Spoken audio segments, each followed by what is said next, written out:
Menurut laporan Sky Sports, Zakaria akan melanjutkan karirnya di Prancis. AS Monaco dilaporkan tertarik merekrutnya. Monaco dilaporkan sedang mencari gelandang baru. Mereka butuh sosok yang teruji, agar lini tengah mereka bisa tampil lebih apik di musim depan.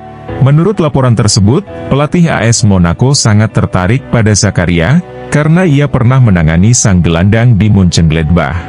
Jadi, ia ingin bereuni dengan mantan anak asuhnya tersebut.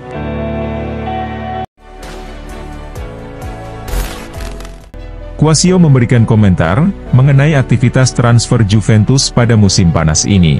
Menurutnya, Dian Connery perlu mendatangkan pemain baru, agar bisa bersaing pada musim baru. Quasio juga tidak setuju, apabila Juventus melepas Vlahovic dan Chiesa. Juara Piala Dunia 1982 itu pun memberi saran, bahwa si nyonya tua sebaiknya menjual Pogba. Pertukaran Lukaku-Vlahovic, saya tidak akan melakukannya. Pemain Serbia itu dan Chiesa tidak tersentuh, katanya. Untuk mengisi posisi kiper, Lothar Matthaus menyarankan Bayern untuk merekrut De Gea. Menurutnya, De Gea bisa menggantikan Neuer di bawah mistar gawang. Untuk Bayern, saya akan memilih De Gea. Dan jika saya De Gea, saya akan pergi ke Bayern, kata Matthaus kepada Bild. Dengan dia, Bayern akan punya kiper top sebagai pengganti Neuer. Dia bahkan bisa menjadi nomor 1 secara permanen, jika Neuer tidak kembali. Bayern Munchen tak putus asa, meski tawaran kedua mereka ditolak. Mereka pun mempersiapkan penawaran ketiga untuk Harry Kane.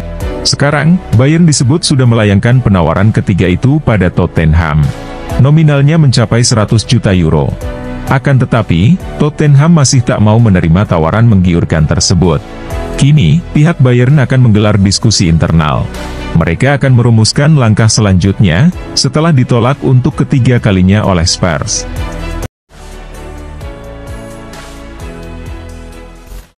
Pada pertandingan ini, Erling Haaland menjadi andalan di lini depan Man City. Namun, Haaland tidak diberikan kesempatan untuk mencetak gol saat melawan Arsenal. Penampilan buruk Haaland ini menjadi bahan pembicaraan di media sosial. Sang ayah kemudian mengirimkan pesan ucapan selamat yang sarkastik kepada Arsenal di Twitter. Kerja bagus Arsenal, kemenangan besar. Anda harus menjadi favorit untuk liga sekarang, cuit ayah Haaland.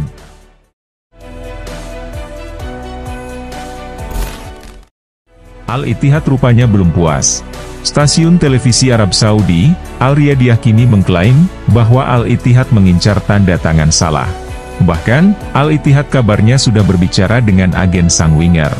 Untuk meluluhkan hati Salah, Al-Ittihad kabarnya melayangkan tawaran gaji mencapai 180 juta euro. Tak hanya itu, Al-Ittihad juga diklaim bakal segera melepas tawaran senilai 60 juta pound sterling terhadap Liverpool.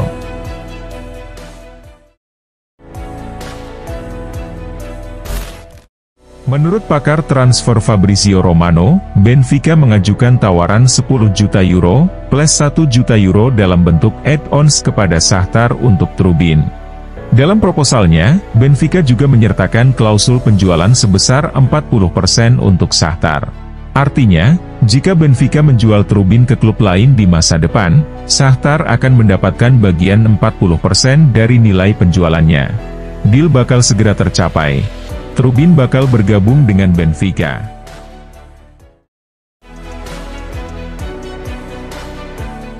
Meski demikian, Keane tetap menganggap Raes bukan pemain yang jelek. Raes jelas akan dikelilingi oleh pemain yang lebih baik, kata Keane. Tuntutannya berbeda. Jika dia bermain sedikit lebih tinggi di lapangan, dia memiliki kualitas untuk mencetak gol lebih banyak. Dia jelas memiliki kekuatan fisik itu. Namun, mereka membayar terlalu mahal untuknya. Declan Rice jelas tidak bernilai lebih dari 100 juta pounds. Tapi dia pemain yang bagus.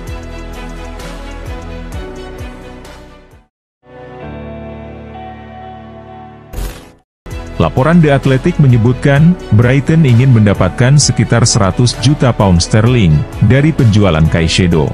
Ini harga pas. Negosiasi penurunan harga sedikit saja tidak akan diterima.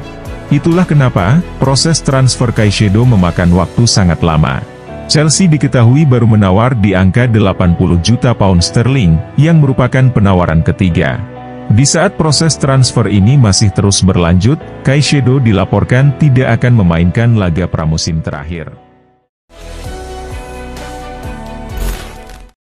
Here we go, tulis jurnalis Fabrizio Romano mengenai transfer Gonçalo Ramos ke Paris Saint-Germain. Itu jadi sinyal bahwa transfer akan terwujud, hanya menunggu pengumuman resmi. Gonçalo menuju PSG dengan biaya yang tidak sedikit. Romano melaporkan, maharnya mencapai 80 juta euro. PSG membayarnya dengan skema 65 juta euro tunai, dan 15 juta euro lainnya merupakan add-ons. Skema pembayaran tersebut sudah disepakati secara verbal oleh kedua klub. Benfica tinggal menunggu penawaran formalnya.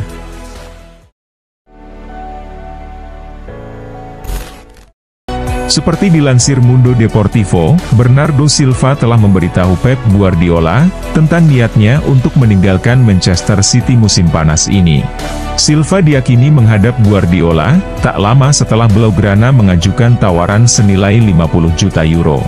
Bernardo Silva disebut ingin segera hengkang dari Manchester City karena kontrak barunya habis pada Juni 2025. Silva ingin menghadapi tantangan baru sebelum karirnya berakhir dalam beberapa tahun.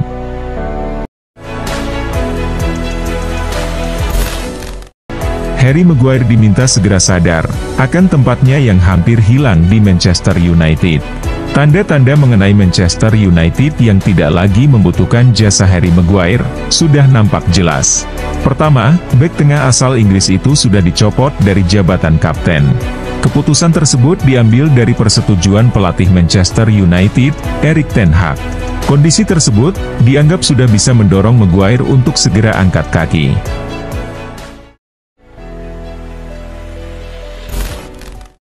Sebelumnya, Liverpool sudah melayangkan 2 tawaran kepada Southampton. Namun, tawaran tersebut ditolak mentah-mentah. Tapi Liverpool tak mundur. Sebab, mereka memang serius menginginkan Romeo Lavia. Liverpool akhirnya mengirimkan penawaran ketiga. Nominalnya kali ini mencapai 45 juta pounds. Akan tetapi, lagi-lagi Southampton menolak tawaran dari Liverpool itu. Alasannya masih tetap sama. Southampton tak akan melepas Lavia, kecuali dibayar 50 juta pounds. Liverpool tutup laga pramusim dengan kemenangan meyakinkan atas Darmstadt. Liverpool sudah unggul 2 gol dalam waktu kurang dari 10 menit. Mohamed Salah dan Diogo Jota mencatatkan namanya sebagai pencetak gol. Gol ketiga Liverpool baru dicetak oleh Luis Diaz di babak kedua. Darmstadt hanya sempat membalas sekali. Dan tidak ada lagi gol yang sanggup diciptakan untuk mengejar ketertinggalan. Hasil ini jadi kemenangan ketiga dari 5 laga pramusim yang dijalani Liverpool.